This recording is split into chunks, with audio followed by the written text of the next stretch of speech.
আমাদের ভারতবর্ষ এটা পৃথিবীর কোন পজিশনে অবস্থিত এটা বোঝানোর জন্য তৈরি হয় হচ্ছে লঙ্গিটিউড আর ল্যাটিটিউড, যেটা বাংলায় বলা হয় হচ্ছে অক্ষাংশ দ্রাঘিমা। এই ব্যাপারটা চলে আসে।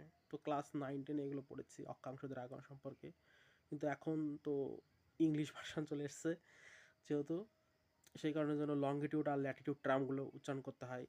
তো লঙ্গিটিউড যেটা, সেটা হচ্ছে নর্থ থেকে সাউথ পর্যন্ত এর লাইন টানা, একটা কাল্পনিক ইমাজিনারি লাইন, নর্থ থেকে সাউথ পর্যন্ত টানা। আর এটা হচ্ছে একটা ভার্টিক্যাল লাইন। আর ল্যাটিটিউড হচ্ছে east two West line, imaginary এটাও লাইন, ইস্ট টু ওয়েস্ট।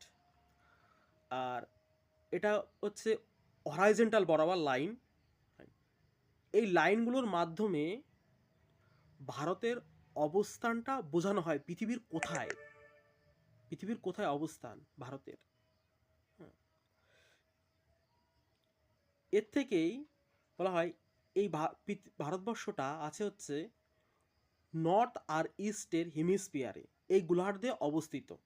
এই লাইনের সাপেক্ষেই বলা হচ্ছে যে ভারতবর্ষটা এই গোলার্ধে অবস্থিত। 8°4' হচ্ছে নর্থ থেকে 37°6' নর্থ, এটা হচ্ছে ল্যাটিটিউডিনাল এক্সটেন্ট।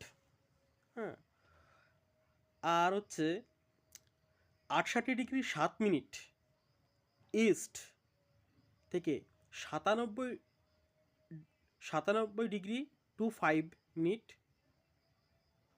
ইস্ট পর্যন্ত এটা হচ্ছে লঙ্গিটিউডিনাল এক্সটেন্ট। ঠিক এই রেঞ্জের ভিতরেই ভারতবর্ষটা অবস্থিত।